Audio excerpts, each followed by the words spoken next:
একটা জাম্বুরার মধ্যে কয়টা কুয়া থাকে সেইটা জাম্বুরা না কেটেই বলে দেওয়া সম্ভব। তো এটা আমি আপনাদেরকে দেখাবো। তার আগে একটা কথা বলে নিই।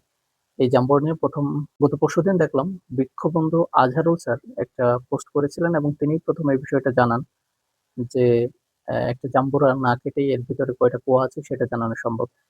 তো ওখানে দেখলাম যে অনেকেই অনেক নেতিবাচক মন্তব্য করেছেন এবং অনেক খারাপ খারাপ মন্তব্য করেছেন। তো স্যার সেটার এগেইনস্টে পরদিন আরো একটা ভিডিও বানিয়েছে এবং সেটা আবারও কেটে দেখিয়েছে যে একটা জাম্বুরা বা বাতাবি লেবু না কেটেই বলে দেওয়া সম্ভব যে এর মধ্যে কয়টা কোয়া থাকে। তো যারা নেতিবাচক কমেন্ট করেছেন, খারাপ মন্তব্য করেছেন, তাদের উদ্দেশ্যে আর কি একটা কথা যে আপনারা অন্তত একবার ট্রাই করে দেখতেন যে এটা আসলেও ঘটে কিনা, তারপরে হয়তো মন্তব্যটা করতে পারতেন। যাই হোক, এটা আজকে আমিও দেখাবো যে এটা কিভাবে কাজ করে এবং এটা আসলেই সত্য কিনা। তো এইটা আমি কেটে দেখাবো।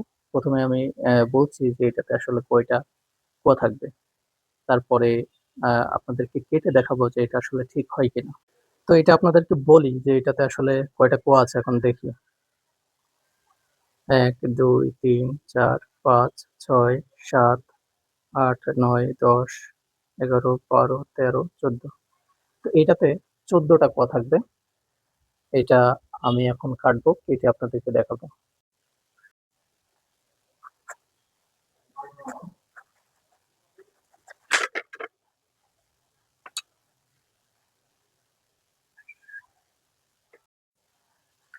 তো এটা এখন কাটা হয়ে গেছে। আমি কাটার আগে বলেছিলাম যে এখানে ১৪টা কোয়া আছে। তো আপনাদের একটু গুণে দেখাই। এই যে এইটা ধরেন এইটা এখান থেকে আমি ১ থেকে গোনা শুরু করলাম। তো এখান থেকে আমি ১ গোনা শুরু করলাম। ১, ২, ৩, ৪, ৫, ৬, ৭, ৮, ৯, ১০, ১১, ১২, ১৩, ১৪। একদম যেটা বলেছিলাম এইখানে সেইটাই হয়েছে। তো এইটা আসলে সম্ভব যে একটা জাম্বুরা বা বাতাবি লেবু না কেটেই বলে দেওয়া সম্ভব যে এর ভিতরে আ কয়টা কোয়া আছে।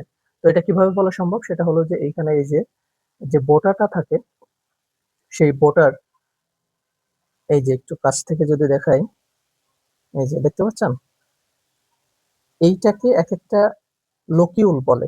এই যে বোটার নিচে থাকে। এই যে, এই যে ১ টা ২ টা ৩ টা এরকম করে এখানে ১৪ টা লকিউল আছে এবং সেটা গুনেই আমি বলেছিলাম যে এই জাম্বুরাতে ১৪ টা কোয়া হবে। তো এটা একেকটা লকিউল এবং এখান থেকেই এই বোটা থাকে এবং এখান থেকেই হচ্ছে জাম্বুরা খাদ্য গ্রহণ করে এবং তৈরি হয়, বড় হয়। তো এটাই হলো ব্যাপার যে একটা জাম্বুরাতে কয়টা কুয়া আছে, জাম্বুরাটা না কেটেই সেটা আগে থেকেই বলে দেওয়া সম্ভব, সেটা আপনাদেরকে দেখালাম। তো এই কারণেই কোনো জিনিস সামনে আসলে আহ, আগেই মন্তব্য না করে, খারাপ মন্তব্য না করে সেটা আহ, আগে একটু জেনে তারপরে মন্তব্য করা উচিত আমার মনে হয়। এবং বৃক্ষবন্ধু আজহারুল স্যার যেটা দেখিয়েছিলেন সেটা সত্যি, যার বাস্তব প্রমাণ আমি।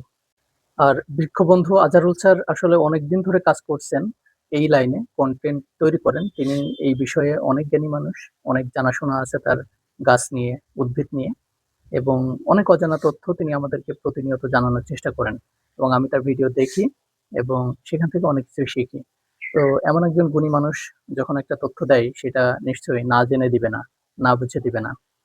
তো সেই কারণেই খারাপ মন্তব্যগুলো করার আগে একটু ভেবেচিন্তে করা উচিত। আর এইটা তো দেখলেন আপনারা, একটা বাস্তব, এটা সম্ভব।